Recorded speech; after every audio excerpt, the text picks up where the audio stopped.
ஒரு ஊர்ல ராஜுன்னு ஒரு இயந்திர வல்லுனர் இருந்தாரு. ராஜு தாங்கிட்ட வர எல்லா மகிழுந்தையும் சரியான நேரத்துல பழுது பார்த்து கொடுக்கறதுல ரொம்ப பெரிய ஆளு. அதனாலேயே அவருக்கு ஊருக்குள்ள நல்ல பேர் இருக்கு. ஒரு நாள் ராஜு வேலை பார்த்துக்கிட்டு இருக்கும் போது அவருக்குள்ள ஒரு கேள்வி எழுந்துச்சு. நம்ம கிட்ட வர மகிழுந்தியில இருக்கிற எல்லா பாகத்தையும் சரி செஞ்சு திரும்பவும் புதுசு போல மாத்துறோம். அதே போலதான் மருத்துவரும் தங்கிட்ட வர நோயாளிக்கு மருந்து மாத்திரைகள் கொடுத்து அவங்களுக்கு உடல் நலம் சரி செய்யறாரு. ஆனா ஏன் மருத்துவர்களுக்கு மட்டும் அவ்வளவு மரியாதை கொடுக்கறாங்க அப்படின்னு கடவுளை கேட்டான்.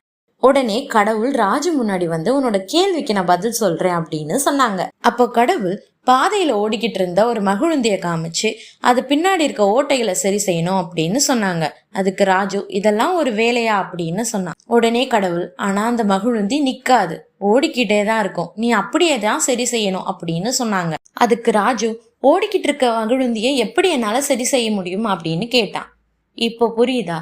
மருத்துவர்கள் நம்ம உடலோட உயிர் கலந்திருக்கும் போதே நமக்கு மருத்துவம் பார்க்கறதுனாலதான் அவங்களுக்கு அவ்வளோ மரியாதை. அதே போல இந்த மகிழுந்தி போயிடுச்சுன்னா நீ இன்னொன்னு வாங்கிக்கலாம், ஆனா ஒரு உயிர் அப்படி கிடையாது.